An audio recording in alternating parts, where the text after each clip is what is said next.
berbasis wirausaha. Artinya Bapak Ibu, alumni kita mendidik anak-anak kita, santri-santri kita menjadi santri-santri yang ber-Al-Quran tetapi dibarengi dengan berusaha.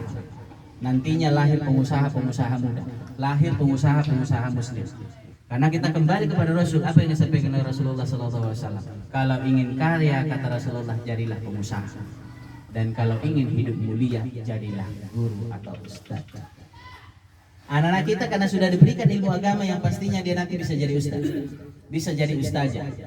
Sekalipun dia hanya menjadi pengajar TPA, tetapi ada di dalam dirinya skill wirausaha.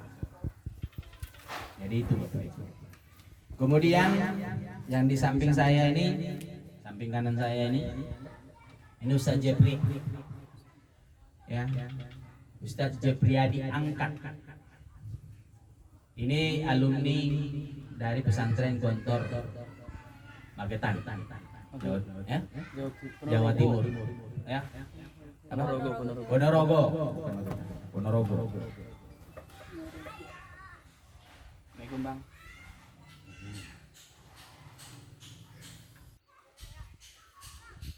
Jadi pengalaman mengajar, alhamdulillah sudah ada. Itu tamat dari Gontor, di pengalaman mengajar, pernah mengajar di Rodatul Jannah, dan di sana juga ini guru tahfiz juga. Dan inilah nanti yang salah satunya mendampingi anak-anak kita santri putra di asrama putra. Langsung juga tinggal di rumah, satu rumah dengan anak-anak kita yang putra. Dan satu lagi belum hadir di sini yang untuk tinggal di sini. Masih posisi di Jawa Timur karena COVID belum bisa balik, masih melihat situasi itu balik ke Suku Salam, ya. Itu juga pengalaman mengajar sudah ada, dan alumninya pesantrennya juga dari pesantren Gontor dan melanjutkan perguruan tingginya juga di Gontor, jurusan tafsir Quran. Kemudian ini ada Ustazah Rafika, pesantrennya backgroundnya dari pesantren Rotul Hasanah Medan. Dan ini sarjananya sarjana bahasa Inggris. Pengalaman mengajar juga sudah ada. Pernah mengajar pesantren di Kota Pinang. Kemudian ngajar pesantren di Jabal Rahmah Medan. Kemudian ini ada Ustazah Nur Afni. Tapi ngajar nggak di sini, membantu. Karena ini istri saya, ngurusin naga. Sekarang ngajar di pesantren pesantrennya Ustaz Karu. Kemudian itu ada Ustazah Penny Wahyuni Maha, SSI. Nanti ngajar IPA, tapi dan sekaligus untuk ditahfiz dan tasyinnya, karena pengalaman mengajar, pernah mengajar di Malaysia, pernah mengajar di Batam, kemudian mengajar di Indonesia. Dan kemudian ini Ustazah Nur Zakia. Ini cukup populer.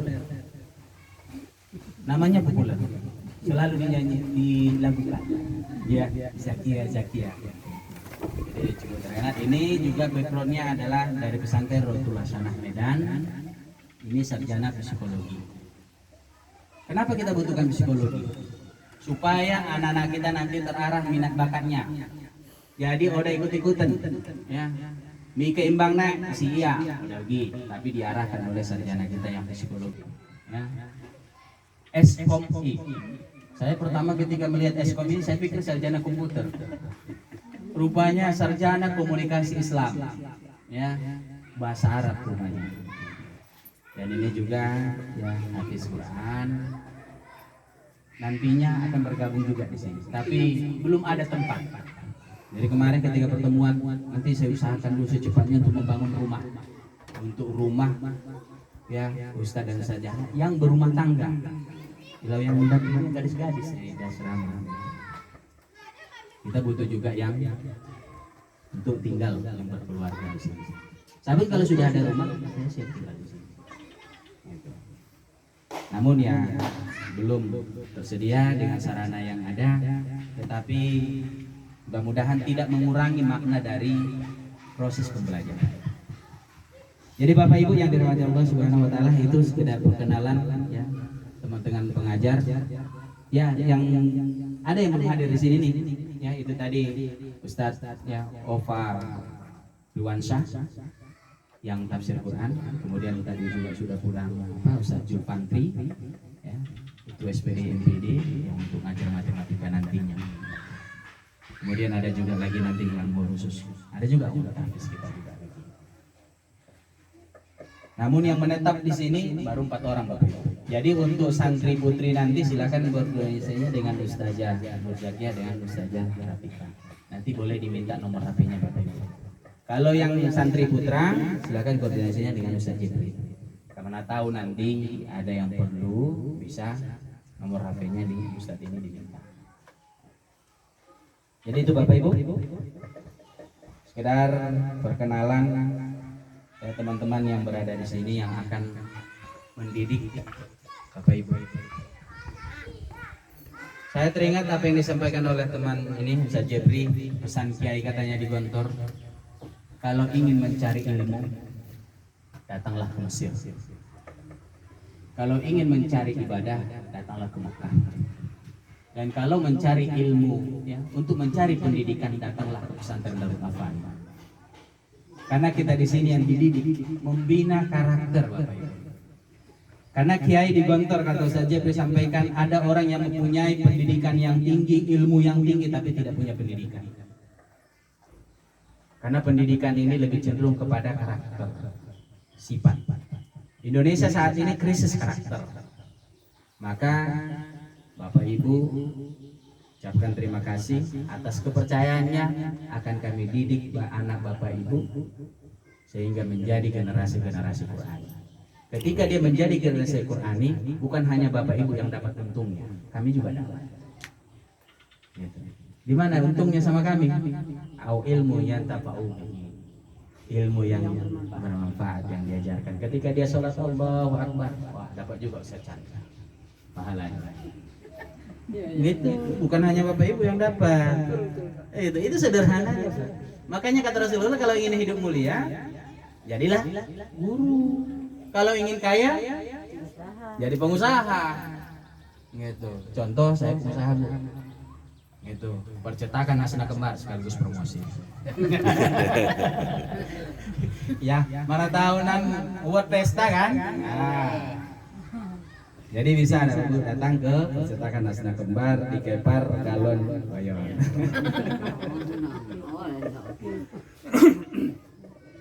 Jadi Bapak Ibu yang dirahmati Allah Subhanahu wa taala, saya nggak panjang lebar nih. Ya, biarpun nggak panjang lebar, 1 jam nggak kemana juga. Ya.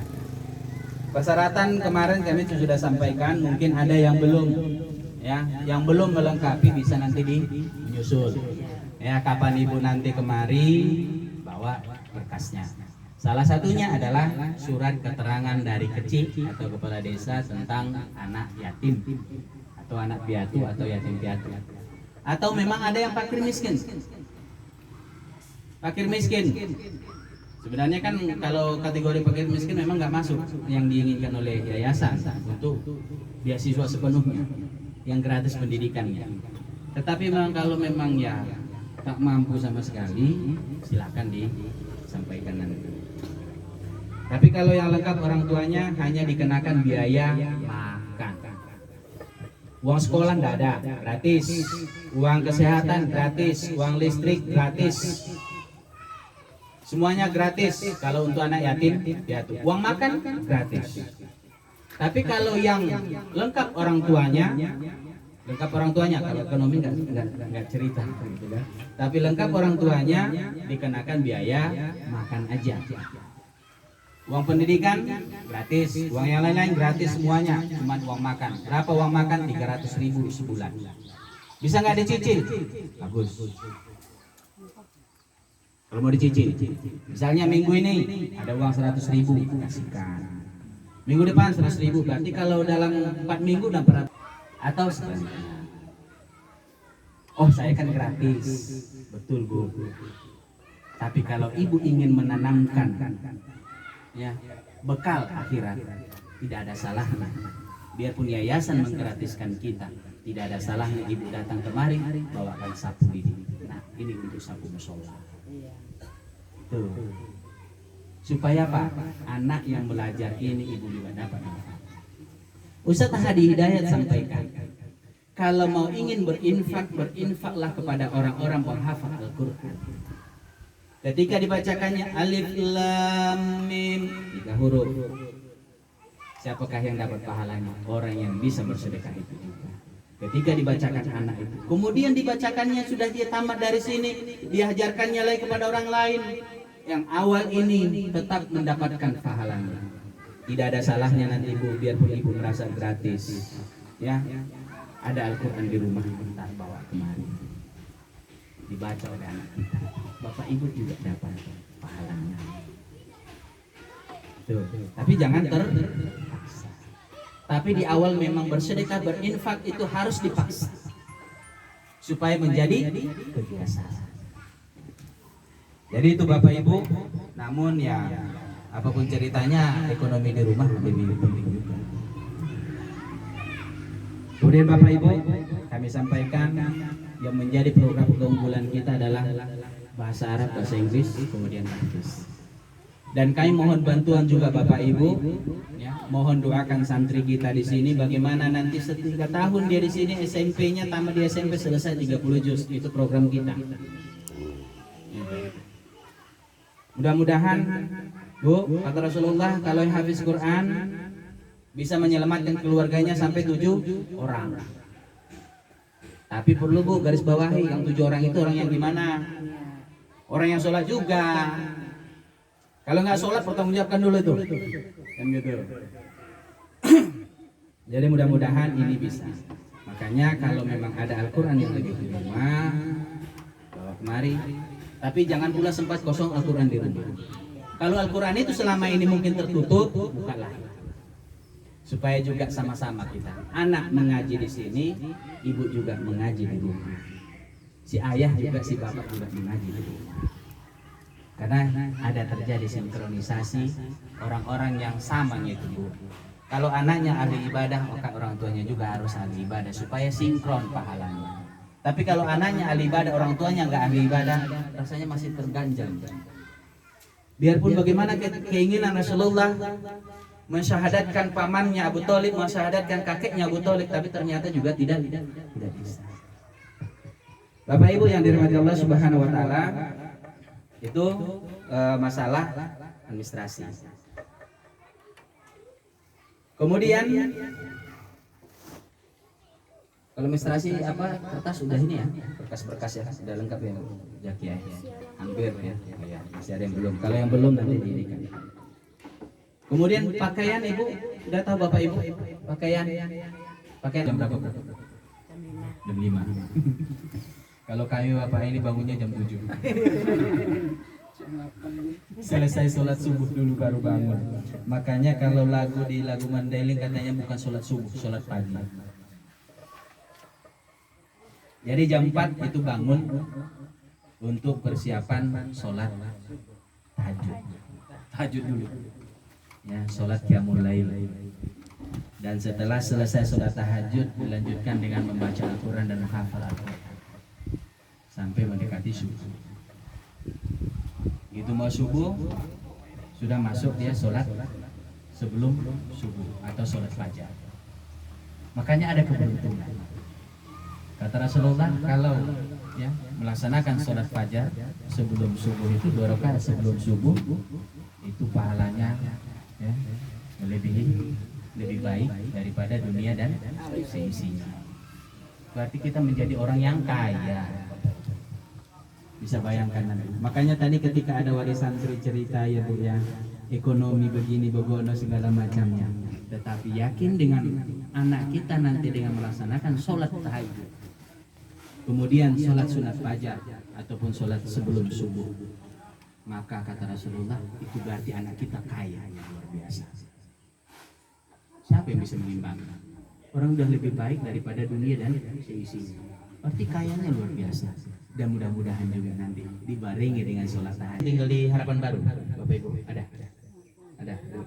Rencana Ibu gimana? Anak makan di dapur umum juga? Anak yatim atau apa? Enggak. Memang kalau saya, memang kemarin ada saya kasih peluang, tapi harapan saya sebenarnya jangan. Memang kemarin untuk masyarakat yang dekat dengan pesantren Harapan Baru, saya kasih peluang memang untuk antar. Tapi kan kasihan juga orang tua ngantar-antar. 3 kali ngantar dalam satu hari, kasihan gitu kan. Tapi lebih baik kita tetap di sini. Namun solusinya kita itu tadi nyicil aja uang makan itu. Ada uang minggu ini limpur, antarkan aja. Antarkan aja. Jangan menunggu-tunggu 300.000. Ngambil cucian bisa Pak. Anak yang di sini dah. Yang Harapan Baru. Itu tadi yang saya cari. Gitu kan? Nah, gini cara nyucinya nak. Gini menjemur, gini menggosok. Gosokan pun nggak kita kasih gosokan baju, setrika. Tapi bagaimana dia melipat bajunya rapi, diletakkan di bawah tilam. Wah, gimana pula itu? Ya? Karena kita orientasinya mandiri. Karena itu tadi yang kita sampaikan itu, kita upayakan ya. Tadi kan ada saya sampaikan tuh, sekali seminggu datang jemput atau sekali 2 hari datang jemput. Kita mencoba mandiri, ya mendidik anak ini. Tapi ya memang betul kita sayang ini sama anak, tapi tidak ada kemandirian. Ini yang kita masalahkan. Jadi jam 7.30, jam 7.15 itu sudah bel. Teng teng teng teng. Kemudian 7.30 itu sudah masuk di dalam kelas. Jadi jam 7.30 sampai 9.20 itu masuk dalam kelas. Untuk saat ini ruang kelas kita ini Bu, untuk 2 minggu ke depan. Untuk 2 minggu ke depan ya. Karena ruangan belajar kita insya Allah dalam 2 minggu ke depan itu sudah selesai. Kemudian 9.20 sampai jam 9.50 sholat duha berjamaah dan dilanjutkan dengan istirahat. Kemudian 9.50 sampai jam setengah 1 masuk kelas lagi. Setengah 1 sampai jam ini persiapan zuhur sampai sholat zuhur. Kemudian sholat zuhur sampai jam 2 istirahat. Setelah selesai sholat zuhur itu. Tetapi sebelum zuhur dan sesudah zuhur semua waktu tetap ada baca Quran. Jadi sampai jam 2 istirahat. Jam 2 nanti masuk lagi pembelajaran sore. Sampai jam 3. Jam 3 persiapan sholat asar. Setelah sholat asar anak diberikan kegiatan bebas olahraga supaya dia betah di sini. Kasih bola, ya apapun kegiatan-kegiatan lainnya di sini. Kemudian jam setengah 6. Jadi kalau mau berkunjung nanti ada jadwalnya. Kita harapkan jangan sering-sering berkunjung. Harapan kita biarpun rumah dekat ya singo udah gade iya dan anak yang bermasalah kan nah itu kami bukan tangga ini gitu kan nanti memang tahu kami perasaan seorang ibu tahu kami ya. Perasaan seorang ayah kalau ayah biasanya kepada teman-teman ya ustazah dan ustazi yang bisa mendampingi anak kita 24 jam. Saya kira kalau kita orang tua ini ada yang siap kita mendampingi anak kita 24 jam. Nggak ada. Kenapa? Kita masih punya aktivitas di luar. Ada kerjaan kita. Kalau si ayah apalagi, bahkan si ayah anak belum bangun sudah pergi bekerja, pulang sudah tidur. Kalau si mama, ya, masih ini juga aktivitas yang lain, bagaimana membantu ekonomi keluarga ini. Tapi ini teman-teman ini, para ustadz dan ustazah kita ini siap 24 jam. Mudah-mudahan nanti kalaupun ada kesalahan-kesalahan yang sedikit yang dilakukan oleh para ustadz dan ustazah kita ini, jangan segan-segan untuk menyampaikan. Jangan sampaikan kepada teman, karena nanti khawatirnya bertambah. Karena ibaratkan korek api, satu anak korek api, kecil apinya akan tumbuh. Kalau ditambah satu lagi, Ustaz, tambah satu lagi, Ustaz. Kehadiran Allah kepada Allah Subhanahu wa taala yang telah memberikan kita kesempatan kesehatan sehingga kita bisa berkumpul dan bersama-sama mengantarkan anak-anak kita hari ini. Semoga Allah ridhoi langkah kita mulai dari hari ini, besok dan seterusnya sampai anak-anak selesai. Amin ya rabbal alamin. Salawat dan salam marilah kita hadiahkan kehadiran Nabi besar Muhammad SAW. Semoga semakin banyak kita bersolawat, maka syafaat beliau akan kita dapatkan di yaumil akhir kelak. Amin ya rabbal alamin. Selanjutnya izinkan saya perkenalkan diri saya sendiri. Saya Ustazah Sri Rafika Andriani. Saya berasal dari Medan. Saya sekolah udah lama. Saya selesai kuliah tahun 2010 di Universitas Muhammadiyah Sumatera Utara, jurusan Bahasa Inggris. Untuk pengalaman mengajar dari tahun 2007, setelah tamat sekolah 2006, saya udah mulai ngajar sampai saat ini. Alhamdulillah masih diberikan Allah kesempatan untuk terus berusaha membantu membesarkan anak didik. Jadi anak didik saya udah pada jadi dokter, udah pada jadi bidan, udah pada jadi polisi. Saya masih tetap jadi guru. Anak didik saya udah pada berumah tangga, udah pada punya anak. Saya masih seperti ini, alhamdulillah. Masih tetap diberikan kesempatan. Selanjutnya kerjasama yang indah yang akan kita jalankan selanjutnya. Jadi saya tetaplah saya mohon tidak ada batasan antara ibu, bapak, dan kami yang ada di asrama, supaya apa? Komunikasi yang baik di antara kita akan menghadirkan anak-anak yang sehat, zohir batinnya. Jadi kalau kita komunikasi kita baik, anak-anak yang ditinggalkan juga percaya sama kita yang di asrama, ya kan Bu? Jadi kalau misalnya mereka udah percaya sama kami yang di asrama, apapun yang kami inginkan untuk mereka nggak akan protes.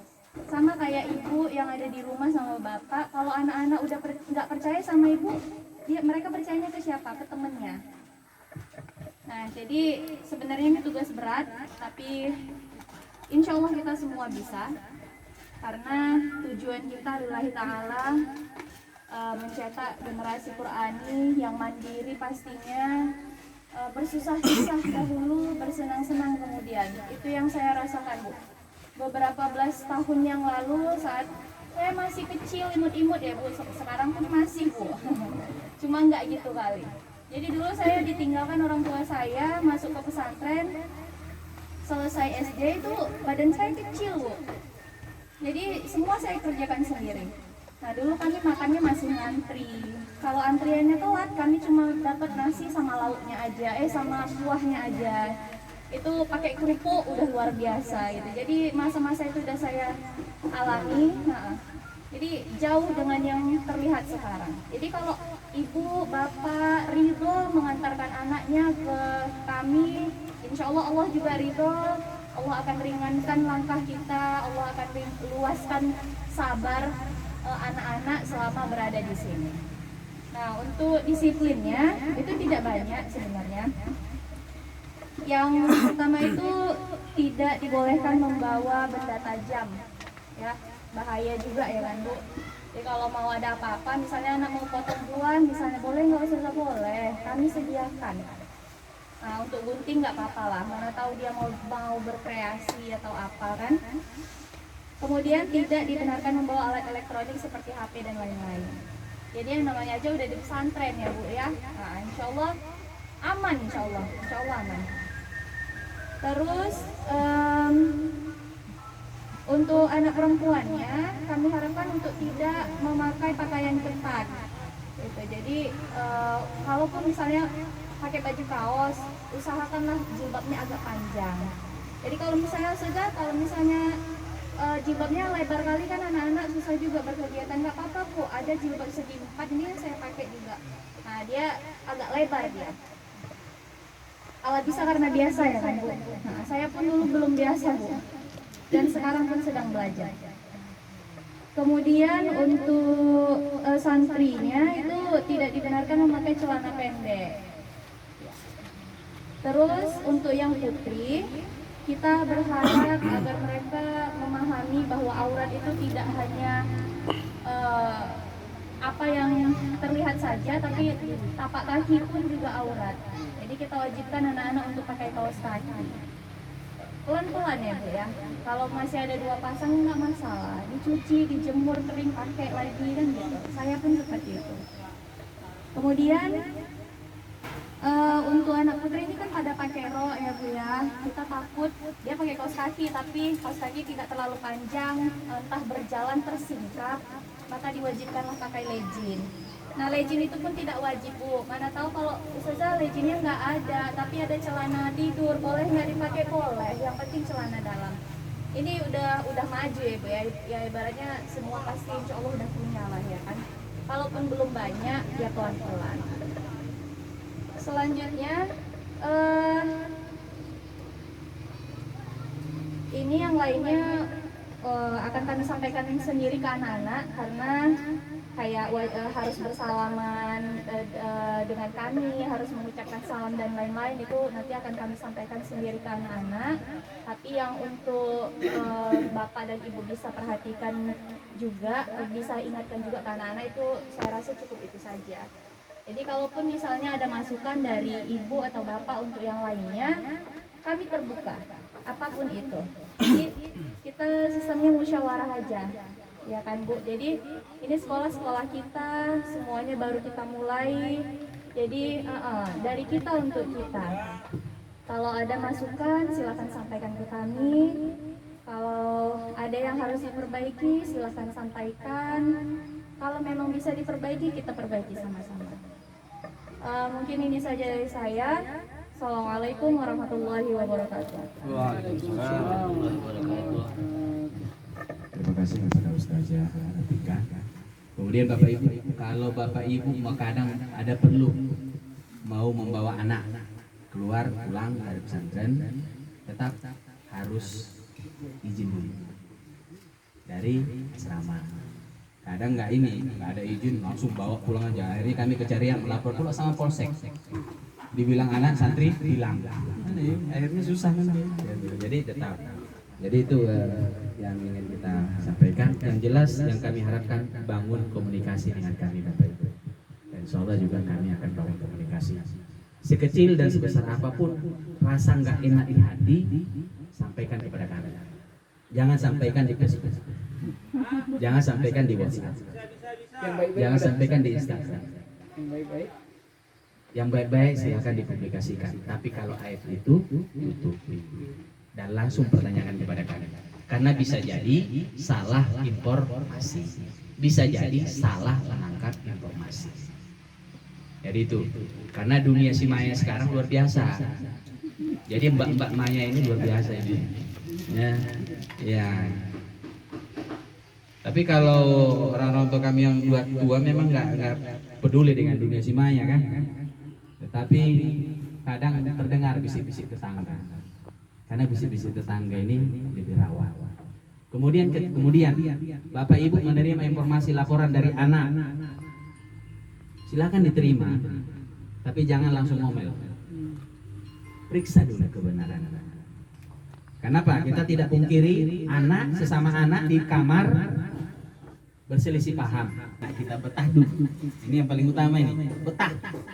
Kalau dia sudah betah, udah Ibu angkat pulang nggak mau dia. Tapi kalau nggak betah dia, Bapak Ibu yang hasil teleponnya, Pak jemputlah pulang, ya kan? Nggak tahan pula kita mendengar tangisannya. Aduh, perasaan seorang ibunda memang ya sebuah pintu. Jadi mudah-mudahan itu saja. Ada lagi mau disampaikan Ustaz Jibri?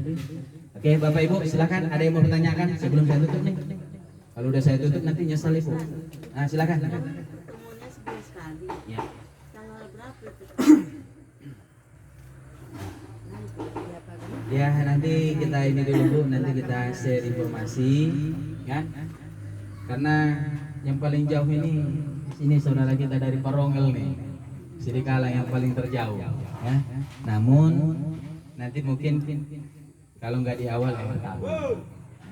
Tapi ya, oh akhir bulan, akhir bulan, ya. Paling mungkin nanti entah di hari Sabtu, gitu kan, atau di hari Minggu. Tapi hari Minggu nanti ibu komplain kan, kasihan kopi saya nggak terjual kata ibu ini nanti.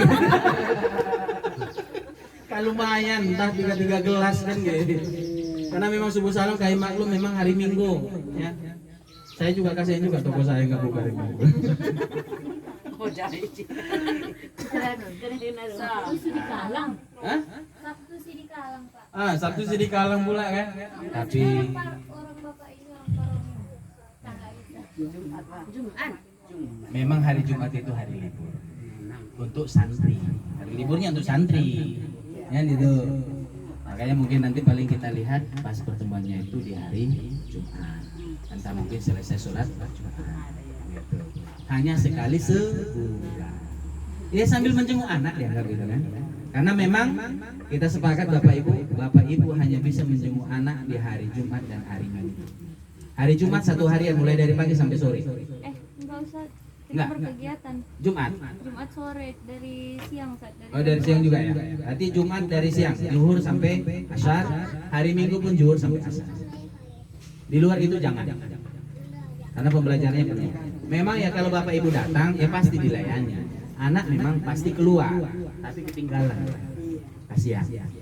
Tapi kalau udah hari Jumat dan hari Minggu, memang sudah sengaja kita kosongkan jadwal di sore hari. Tuh Bapak Ibu. Kenapa? Ada di situ nanti misalnya sore itu muhadharah, latihan pidato.